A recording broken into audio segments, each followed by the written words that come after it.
నమస్కారం. నేను డాక్టర్ శ్రీనివాస్ చెల్మిల సంస్కృతి కేరళ ఆయుర్వేద పంచకర్మ క్లినిక్ నుంచి మాట్లాడుతున్నాను. ఈరోజు మనం డిస్కస్ చేసే టాపిక్ వచ్చేసి మలబద్ధత, కాన్‌స్టిపేషన్. అండ్ ఎందుకు కాన్‌స్టిపేషన్, మలబద్ధత గురించే మాట్లాడాలి అంటే, ఇది కానీ మనం సరైన టైంలో ట్రీట్ చేయకపోతే దీనివల్ల వచ్చే అదర్ కాంప్లికేషన్స్ లైక్ అర్షమూలలు అంటే పైల్స్ అని కానియండి, హెమరాయిడ్స్ అంటాము, ఆర్ గ్యాస్ట్రిక్ ప్రాబ్లమ్స్ కానియండి, ఆర్ ఇతరత్ర ఏ జబ్బులైనా కానీ మన మోషన్ క్లియర్ అవ్వకపోతే వచ్చే అనర్థాలు అంటాము. యాక్చువల్లీ కాన్‌స్టిపేషన్ అంటే ఏంటి? అంటే మలబద్ధత. పేరులోనే మలం వెళ్ళాలంటే, మోషన్ పాస్ చేయాలంటే బద్ధకము అంటాం. అంటే మన ఇంటెస్టైన్స్‌కి ఆ శక్తి లేకపోవడము, ఆ ఇన్‌యాక్టివ్‌నెస్ వల్ల మోషన్ అనేది క్లియర్ అవ్వదు. మరి దీన్ని ఎలా గుర్తిస్తాం? మలబద్ధత అంటే అసలు దాని డెఫినిషన్ ఏంటంటే జనరల్‌గా 3 ఆర్ 4 డేస్ తాకి కూడా మనం మోషన్ పాస్ చేయకపోతే దాన్నే కాన్‌స్టిపేషన్‌గా కన్సిడర్ చేస్తాం. కొన్ని సందర్భాల్లో 1, 2 డేస్ అయినా కానీ second day, third day pass చేస్తుంటారు. సో, అలాంటి వాళ్ళని మనం కాన్‌స్టిపేషన్ అనలేము. కాకపోతే వాళ్ళు కాన్‌స్టిపేషన్‌కి రీచ్ అయ్యే ఛాన్స్ ఉంటాయి కాబట్టి దాన్ని కూడా మనం కన్సిడర్ చేయాల్సుంటుంది. సో, అయితే మరి మలబద్ధత కి లక్షణాలేంటి? అంటే ఎవరికొస్తుంది అని అంటే జనరల్‌గా ఇదేంటంటే ఇది ఏజ్‌తో సంబంధం లేదు. చిన్న పిల్లల నుంచి పెద్దవాళ్ళ వరకు కూడా మనం ఈ కాన్‌స్టిపేషన్, మలబద్ధత కామన్‌గా చూస్తుంటాం. దీనికి మనం చూసుకుంటే దీని అసలు ఏం జరుగుతుంది అనేది చూసుకుంటే మలబద్ధత రావడానికి దానికన్నా ముందు మన బాడీలో జరిగేది ఏంటి అనేది తెలుసుకోవాలి ఫిజియాలజీ. మీరు చూసుకుంటే మన ఫుడ్ ఏదైనా తీసుకున్నప్పుడు మన నోటి ద్వారా మన స్టమక్‌లోకి వెళ్తుంది. ఈ స్టమక్‌లోకి వెళ్ళిన తర్వాత ఇక్కడ మన యాసిడ్స్ అనేవి ఆ ఫుడ్‌ని డైజెస్ట్ చేసుకోవడంలో స్టార్ట్ చేసి అవి చిన్న పేగులకు పంపుతాయి. చిన్న పేగులకి ఫుడ్ రీచ్ అవుతున్నప్పుడే మన లివర్ అనేది బైల్ జ్యూస్ దాన్ని పైత్యరసము అంటాము. పైత్యరసము రిలీజ్ చేసినప్పుడు అది పేగుల్లో కలిసి ఫుడ్‌లో కావాల్సిన ఎంజైమ్స్ అవన్నీ కూడా మంచిగా డైజెస్ట్ అయ్యి శరీరానికి కావాల్సిన ఎంజైమ్స్, మన విటమిన్స్, మినరల్స్ అన్నీ రీచ్ అవుతాయి. మన శరీరానికి కావాల్సిన న్యూట్రియంట్స్ అన్నీ రీచ్ అవుతాయి. మన శరీరానికి అవసరం లేనిది ఏంటి అనేది ఆ ఫీకల్ మ్యాటర్. దానివల్ల ఎటువంటి ఉపయోగం లేదు కాబట్టి అది ఫీకల్ మ్యాటర్ ద్వారా పెద్ద పేగుల్లోకి రీచ్ అయ్యి అది బయటకొచ్చేస్తుంది. ఇది నేచురల్‌గా నార్మల్‌గా జరిగే డైజెషన్ ప్రాసెస్. రెగ్యులర్‌గా మోషన్ వెళ్ళే ప్రాసెస్. అంటే మనం ఈ ఒక్కరోజు తీసుకున్న ఫుడ్ అది 24 అవర్స్ టు 48 అవర్స్ పడుతుంది డైజెషన్ అవ్వడానికి. అంటే ఈరోజు తీసుకున్న ఫుడ్ అప్పటికప్పుడే రాదు. అప్పటికప్పుడే వస్తుంది అంటే అవి కొన్ని సందర్భాల్లో సెన్సిటివ్, డెలికేట్ డైజెషన్ ఉన్న వాళ్ళలో ఎస్పెషల్లీ ఇరిటబుల్ బowel సిండ్రోమ్ ఐబీఎస్ అంటాం. ఇలాంటి కండిషన్స్‌లో తీసుకున్న ఫుడ్ సరిగ్గా డైజెస్ట్ అవ్వకుండా మోషన్‌లో వెళ్ళిపోవడము, లూజ్ మోషన్స్ అవ్వడము అండ్ ఏదైనా ఇన్ఫెక్షన్స్ స్టమక్‌లో ఉన్న ఇన్ఫెక్షన్స్ వల్ల అట్లానే డైవర్టిక్యులైటిస్ అంటే ఇన్‌ఫ్లమేషన్ ఆఫ్ ఇంటెస్టైన్స్ ఇలాంటివి ఉన్న కండిషన్స్‌లోనే తీసుకున్న ఫుడ్ వెంటనే డైజెస్ట్ అయిపోవడము, లేకపోతే ఎక్కువ సార్లు లూజ్ మోషన్స్ అవ్వడము, మోషన్ వెళ్ళినా మళ్ళీ మళ్ళీ రావడం అనేవి చూస్తాం. అది డిఫరెంట్. ఇక్కడ నేను చెప్పింది నార్మల్‌గా డైజెషన్ అయ్యి 24 అవర్స్ ఆర్ 48 అవర్స్ తర్వాత మోషన్ వచ్చేస్తుంది. సో, మనం ఏ రోజు ఫుడ్ తీసుకున్నా అది నెక్స్ట్ డే, ఆ నెక్స్ట్ డేకి వచ్చేస్తుంటుంది. బట్ ఇక్కడ కాన్‌స్టిపేషన్ అనేది వల్ల 4 డేస్ అయినా మోషన్ రాలేదు అంటే మీరు తీసుకునే ఫుడ్డు సరిగ్గా పక్వం అవ్వకుండా బాడీలోనే ఉండిపోతుంది. దీనివల్ల ఏంటి? ఈ కాన్‌స్టిపేషన్ వల్ల, మలబద్ధత వల్ల వచ్చే మెయిన్ ప్రాబ్లమ్ ఏంటి? ఎప్పుడైతే ఫుడ్ డైజెస్ట్ అవ్వకుండా బాడీలోనే ఉండి ఇంటెస్టైన్స్‌లో గడ్డల్లాగా ఉండిపోతాయో, అది టాక్సిన్ లాగా ఒక విష పదార్థం లాగా పనిచేసి ప్రతి ఆర్గాన్‌కి అది అది హార్మ్‌ఫులే. అంటే మరి చూడండి శరీరంలో అంత టాక్సిన్స్ పెట్టుకుంటే అది లివర్ మీద ఎఫెక్ట్ పడుతుంది, కిడ్నీస్ మీద పడుతుంది, హార్ట్ మీద అంటే వాట్ నాట్. ప్రతి మన హార్మోన్స్‌ని కూడా స్లగ్గిష్ అంటే హార్మోనల్ ఇంబాలెన్స్ జరగడానికి కూడా శరీరంలో ఈ పేరుకుపోయిన అపక్వమైన ఆహారం ఉంటుంది. మనమే చూస్తాం. బయట ఫుడ్‌ని మనం తినకుండా పెడితే అది ఎలా పులిసిపోయి ఎట్లా స్మెల్ చేసి ఎంత బ్యాడ్‌గా ఉంటుందో అదే సేమ్ మన శరీరంలో ఉండిపోవడం వల్ల ఈ పులిసిపోయింది ఈ ఫుడ్ అంతా కూడా గ్యాస్ట్రైటిస్, యాసిడిటీగా కొన్నిసార్లు అల్సరేషన్స్‌గా కూడా చూస్తుంటాం. అంటే మోషన్ సరిగ్గా పాస్ చేయలేనందుకు ఇవన్నీ రాను రాను మనం చూస్తుంటాం. అయితే అందరికీ వస్తుందా అంటే చెప్పలేం. కాకపోతే ఇది వచ్చే ఛాన్సెస్ ఉంటాయి. మనం ఆ ఛాన్సెస్ తీసుకోవాలా వద్దా అనుకునే వాళ్ళు మన చాయిస్. ఇంకో కారణం ఏంటి? మనం తీసుకునే డైట్‌లో ఫైబర్ లేకపోవటము. ఫైబర్ అనేది మనం చూస్తే అందరం మంచి ఫుడ్డే తింటాము.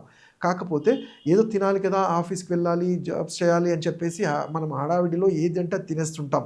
దాంట్లో భాగంగానే ఇప్పుడు ఉన్నది ఏంటంటే మనకి స్విగ్గీ, జొమాటో ఏంటి ఈజీగా అవైలబుల్. ఏది కావాలో అది ఆర్డర్ పెడతాము వచ్చేస్తాయి. బట్ అది ఇంట్లో చేసినట్టు కాదు కదా! మనం ఇంట్లో ఏంటి అన్ని దినుసులు, అన్ని మసాలా దినుసులు ఒకవేళ మసాలా వాడినా అవన్నీ కూడా బాడీకి ఎంతో కొంత హెల్ప్ చేసేవే. బట్ బయట నుంచి తీసుకున్నప్పుడు అవి ఎంత అడల్టరేటెడ్‌గా ఉంటాయి మనం చెప్పలేము. మన ఆకలి తీర్చి మన నోటికి రుచిని ఇస్తున్నాయి కానీ వాటి వల్ల ఎటువంటి మనకి న్యూట్రియంట్స్ అనేవి రీచ్ అవ్వదనేది అందరికీ యాక్సెప్టెడే. అయితే అందుకనే మనం ఏదైనా ఇంటి ఫుడ్ సాత్విక ఆహారం తీసుకోమంటాం ఫస్ట్ థింగ్. అంటే నా వల్ల కాదు అనే కన్నా దీని మీద కాన్సంట్రేట్ చేయాలి. మనం మందులు వాడాలి ఇవన్నిటికన్నా ముందు మన ఫుడ్‌లో మనం ఇంట్లో తీసుకునే ఫుడ్ అనేది చాలా ఇంపార్టెంట్. దాంట్లో నేను ఇంతకుముందు చెప్పిన ఫైబర్ ఉన్నది ఏంటి? ఫ్రూట్స్‌లలో. మనం ఫ్రూట్స్ ఏంటి ఇలా కాన్స్టిపేషన్ వలన జామకాయ లాంటిది కానీ హై ఫైబర్ ఉంటుంది కాబట్టి పపాయ కానివ్వండి, అలానే బనానా కానీ, పోమ్గ్రెనేట్ కానీ, అలానే ఇంకోటి మన ఇంటి చిట్కా లాంటిది సింపుల్‌గా చెప్పాలంటే ప్రూన్స్ అంటాం.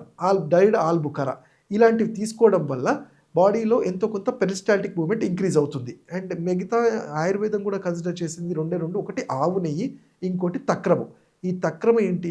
తక్రం అంటే బాగా చిలికిన మజ్జిగని వడగట్టుకొని తీసుకోవడం వల్ల ఇంటెస్టైన్స్‌లో పెరిస్టాల్టిక్ మూవ్‌మెంట్ ఏదైతే విల్లే అని అవి స్లగ్గిష్ అయి ఉంటాయో వాటిని ఇంక్రీజ్ చేయటం వల్ల ఫుడ్ డైజెస్ట్ అయ్యి ఫ్లష్ అవుట్ చేయడానికి హెల్ప్ అవుతుంది. అయితే నేను ఇంతకుముందు చెప్పడంలో మర్చిపోయాను. ఏంటి? ఫుడ్ పెద్ద పేగుల్లోకి వచ్చి మోషన్ ద్వారా వెళ్ళిపోయేది ఇది న్యాచురల్ డైజెషన్. కాకపోతే ఎవరైతే సరిగ్గా టైంకి తీసుకోరు, ఫైబర్ ఫుడ్ ఉండదు, ఆర్ ఎక్కువగా non veg items, baked items, chaat, fast food ఇలాంటి వాటితో ఆల్కహాల్ ఇలాంటివి రెగ్యులర్‌గా తీసుకొని అన్‌టైమ్‌లీ ఫుడ్ లేట్ నైట్స్ తినడము ఇలాంటివి చేసిన వాళ్ళ వల్ల ఈ ఇంటెస్టైన్స్‌లో ఉండే మ్యూకస్ అంటే మన నాలుక దగ్గర ఎలా అయితే తడి ఉంటుందో అలాంటి మ్యూకస్ అనేది పెద్ద పేగుల్లో డ్రై అయిపోతుంది. కాబట్టి మోషన్ అనేది అక్కడ ఉండల్లాగా ఉండిపోయి సరిగ్గా ఫ్లష్ అవుట్ అవ్వదు. సో, ఎప్పుడైతే ఈ డ్రైనెస్ ఉంటుందో అప్పుడు మలబద్ధత కామన్‌గా ఉంటుంది. కాబట్టి ఈ డైట్‌తో పాటు వీటిని ఆ పెరిస్టాల్టిక్ మూవ్‌మెంట్ ఇంక్రీజ్ చేయడంలో ఈ తక్రం అనేది చాలా హెల్ప్‌ఫుల్ చేస్తుంది. అలానే ఆయుర్వేద ఔషధాలైన కరక్కాయ, ఉసిరికాయ, తానికాయ దాని కాంబినేషన్ త్రిఫలా చూర్ణం అనేది ఈజీగా మనకి మార్కెట్‌లో దొరుకుతుంది. మీరు ఆయుర్వేద వైద్యుడి పర్యవేక్షణలో మీరు ఈ త్రిఫలా చూర్ణాన్ని రోజు ఒక చెంచాడు ఒక 5-10 గ్రామ్స్ గోరువెచ్చనీలో తీసుకోవడం వల్ల కూడా ఇంటెస్టైనల్ ఫ్లోరా దెబ్బతినకుండా ఫ్లష్ అవుట్ చేయడంలో హెల్ప్ అవుతుంది. అట్లానే ఫ్రూట్స్‌లలో నేను చెప్పినట్టు జామకాయ ఇలాంటి వాటితో పాటు మిల్లెట్స్ మీ డైట్‌లో యాడ్ చేయటం వల్ల మిల్లెట్స్ వల్ల వచ్చే ఒక మంచి అడ్వాంటేజ్ ఏంటి? ఒకవేళ అధిక బరువు కానీ మెటబాలిక్ ప్రాబ్లమ్ ఉంటే దాన్ని కంట్రోల్ చేస్తూనే హై ఫైబరు, హై ఎనర్జీ ఇచ్చే ఫుడ్ ఇది. సో, మీరు ఏదో ఒక డైట్‌లో కొన్ని మిల్లెట్స్ అనేవి కూడా అంటే దోసలు చేసుకున్నప్పుడు కానీ, జావాలాగా కానీ ఇలాంటివి తీసుకోవచ్చు. అలానే వీళ్ళు జనరల్‌గా క్వెషన్ అడుగుతుంటారు. మరి ఏం తినాలి డాక్టర్ గారు అంటే, ఫస్ట్ మీరు బ్రేక్‌ఫాస్ట్ అనేది ఆపకుండా అంటే చాలామంది పొద్దున్న లేవగానే టీ గాని, కాఫీ గాని తాగుతా అంటారు. ఇలాంటివి కాకుండా డైరెక్ట్ సాలిడ్ ఫుడ్సే తినమంటాం. వాటర్ తాగినా కొంచెం గోరువెచ్చని నీళ్ళు తాగితే చాలు.